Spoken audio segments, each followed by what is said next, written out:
Hello YouTube, Miller Corner here, welcome back once again, and hopefully by now you've seen my video where I went to Stratton Motor Company's open day to get up close and personal with some cars from Lotus and to learn a little bit more about them. However, as well as Lotus, Stratton also specialise in Aston Martin, and they've got a huge workshop full of amazing cars they're working on, so let's go take a look round. Oh, and if you stick around till the end, you'll find out what amazing car we found under this cover.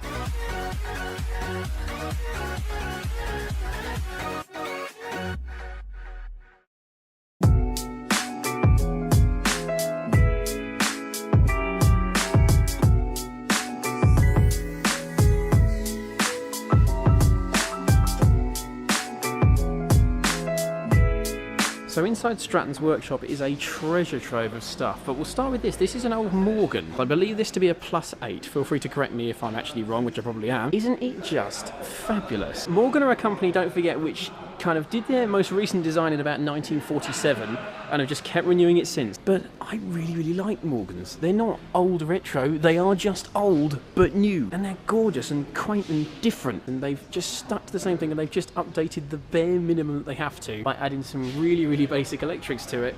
And away you go, and you know what? It's all the better for it. Love it. This appears to be some kind of single-seater racing Lotus. I'm going to assume it's based on an Elise, but I don't know for certain there. This is doubtless going to be awesome, and much like most Lotuses, will dominate on track. Oh man, Lotus Esprit Turbo, how awesome is this? Look at it. Look at the original wheels, which are basically mint. Look at the interior, which is basically mint. Look at the paintwork, which is basically mint. And just, would you look at it? These things are so freaking cool. Countach, 911, Ferrari Boxer, no.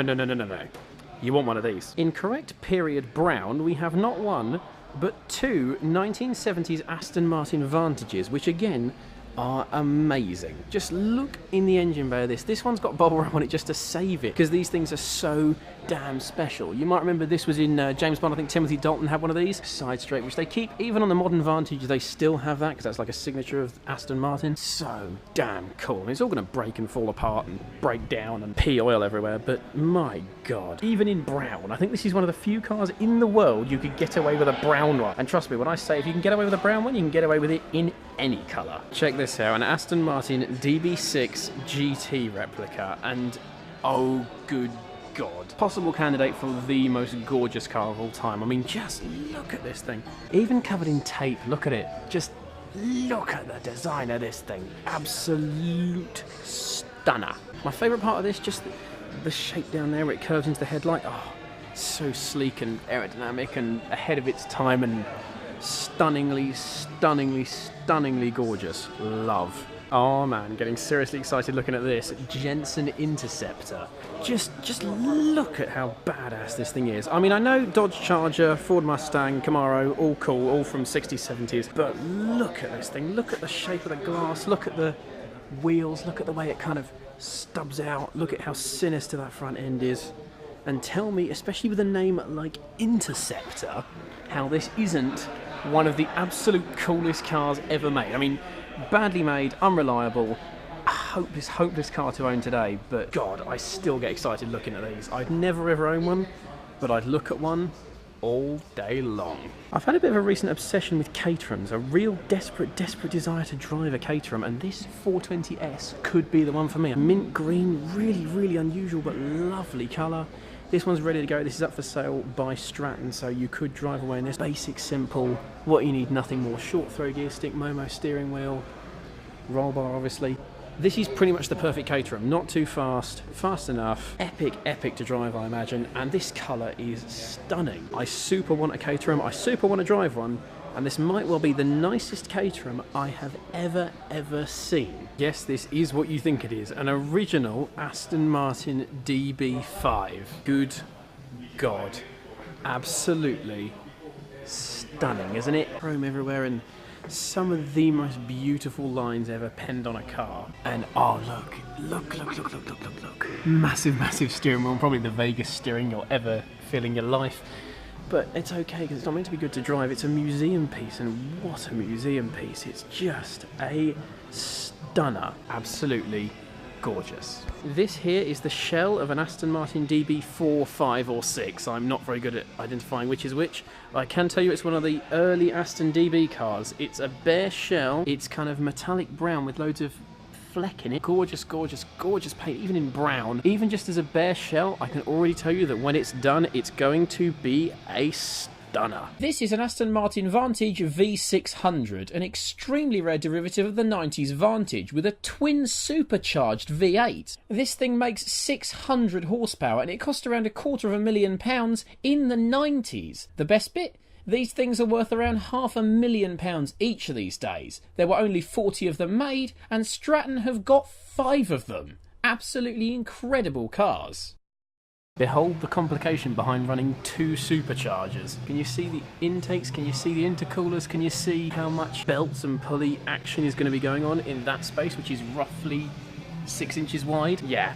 I wouldn't want to be the one to set this up. Anti-social bonnet vents, V12 Vantage borrowed those, didn't it? Twin supercharger, who thought this was a good idea? I don't know who at Aston Martin A came up with this and B signed it off, but you, sir, or madam, are an absolute legend.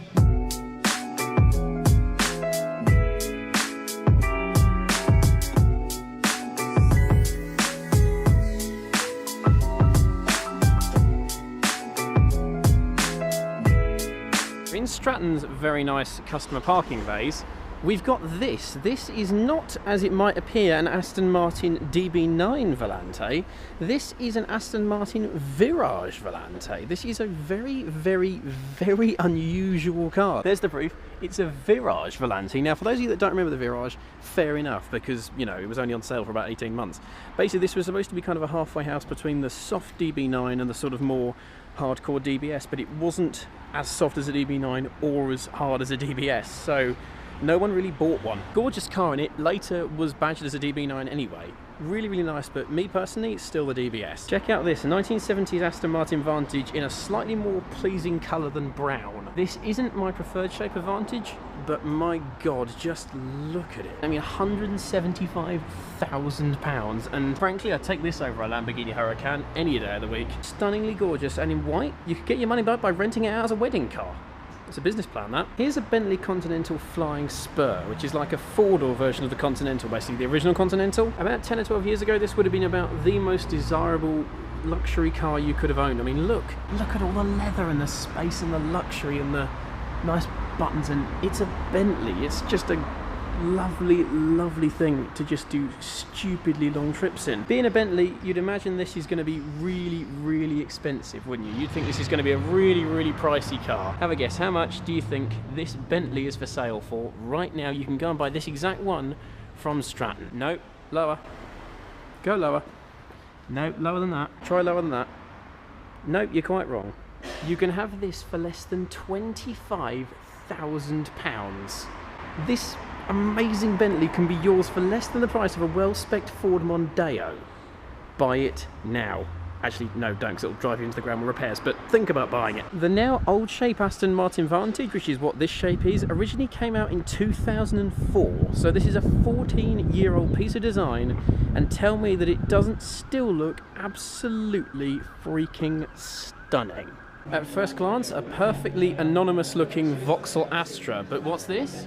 Oh, that's right, this is the actual Top Gear star in a reasonably priced car, Vauxhall Astra, the one used in the very last series of old Top Gear. This is it, this is the old reasonably priced Vauxhall Astra. Look, you can even see inside, we've still got a full cage, which is including going into the back. Still got all the original accoutrements in here, including Corbeau Sprint bucket seats from our lads at Corbeau. We've got Luke harnesses, and you might be able to see there on the roll cage a little sort of mount thing for the camera to film whichever terrified celebrity is in this seat. This is a cool piece of Top Gear history, which was on eBay not too long ago, and I think it sold for about 15 grand and went to charity. It's even got all the lap times of the people that drove it on the bonnet, look, and at the very top, if we go up, Mr. Ollie Mers, 144.6. Well done, sir. You are winning.